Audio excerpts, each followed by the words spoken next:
സുന്ദരമായ പുറമുള്ളവൻ ജനങ്ങളെയും നയിക്കും. ആമയുടെ പുറത്തിന് സമാനൻ സമ്പന്നനായിത്തീരും. അവന് നല്ല പുത്രനും ഭാഗ്യവും ലഭിക്കും. കൈപ്പത്തിയിൽ വജ്രം, കൊടിമരം, താമര എന്നിവയുടെ ചിഹ്നങ്ങളുള്ളവർ വിശേഷ ഗുണങ്ങളുള്ളവരാണ്.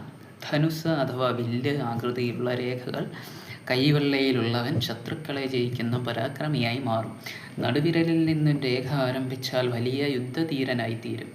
അനാമിക വിരലിന് താഴെയുള്ള രേഖ വ്യക്തമായിരുന്നാൽ സമ്പന്നനായിത്തീരും. വിരലുകൾ നീളമുള്ളതും നഖങ്ങൾ ചെമ്പ് ചുവപ്പ് നിറത്തിലുള്ളവർ തിളങ്ങുന്നതുമായിരിക്കുന്നത് ഉത്തമമായിട്ടുള്ള ലക്ഷണമാണ്.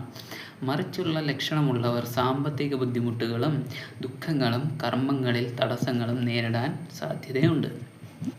വ്യക്തമല്ലാത്തതോ മുറിഞ്ഞതോ ആയിട്ടുള്ള രേഖകളുള്ള മനുഷ്യൻ കഠിനാധ്വാനിയാകേണ്ടി വരും.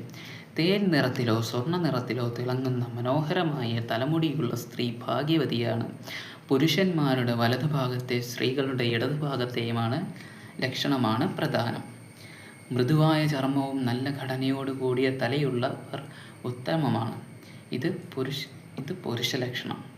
ചന്ദ്രപ്രഭയ്ക്ക് സമാനമായ തിളക്കമുള്ള മുഖവും വിസ്താരമുള്ള വലിയ കണ്ണുകളുമുള്ള സ്ത്രീ ലക്ഷ്മി ദേവിക്ക് അനുഗ്രഹമുള്ളവളാണ്.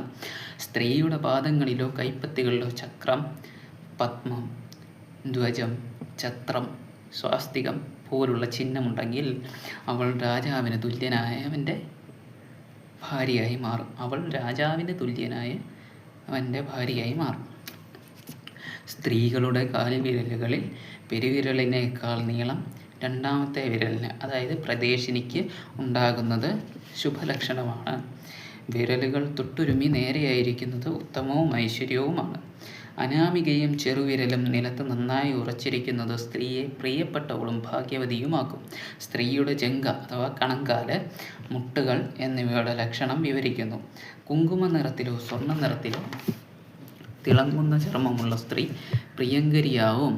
സമാനമായ മാരടമുള്ളവളും മൃദുവായ കൈപ്പത്തിയുള്ളവളും ലക്ഷ്മി ദേവിക്ക് തുല്യയായി ഭവനത്തിൽ ഐശ്വര്യം നിറയ്ക്കും. നേർരേഖയിലുള്ള നാസവും ഭംഗിയുള്ള നെറ്റിത്തടവുമുള്ള സ്ത്രീ എല്ലാവിധ സുഖഭോഗങ്ങൾക്കും യോഗ്യയാണ്. നമ്മൾ 3 തരത്തിലുള്ള സ്ത്രീകളെയാണ് പരിചയപ്പെട്ടത്: പത്മിനി, ചിത്രിണി, ശംഖിനി. അതായത് ഇവരുടെ 3 പേരുടെയും പ്രകൃതം. പത്മിനി സ്വാത്വികവും ഉത്തമ സ്വഭാവവുമാണ്. ഗന്ധം താമരപ്പൂവ് അഥവാ അല്ലെങ്കിൽ പാല്. ശരീരഘടന മൃദുവായ ശരീരം. ശാന്തം, ദയാലു, ലജ്ജാലു എന്നിവയാണ് സ്വഭാവം. അവയിൻ്റെ ഗന്ധം എന്നൊക്കെ പറഞ്ഞാൽ കറക്റ്റ് അതുപോലൊന്നും ആയിരിക്കില്ല. അതായത് ആ ഒരു ഫീല് കിട്ടുന്നത്, അതായത് നമ്മൾ അതൊക്കെ മണക്കുമ്പോഴും എന്ത് ഫീലാണ് നമുക്ക് കിട്ടുന്നത്, അതേ ഫീലിലായിരിക്കും ഇവരുടെ ഒരു നേച്ചർ. പിന്നീട് വരുന്നതാണ് ചിത്രിണി. ചിത്രിണി എന്ന് പറഞ്ഞു കഴിഞ്ഞാൽ പ്രകൃതം കലാപരമായിട്ടുള്ള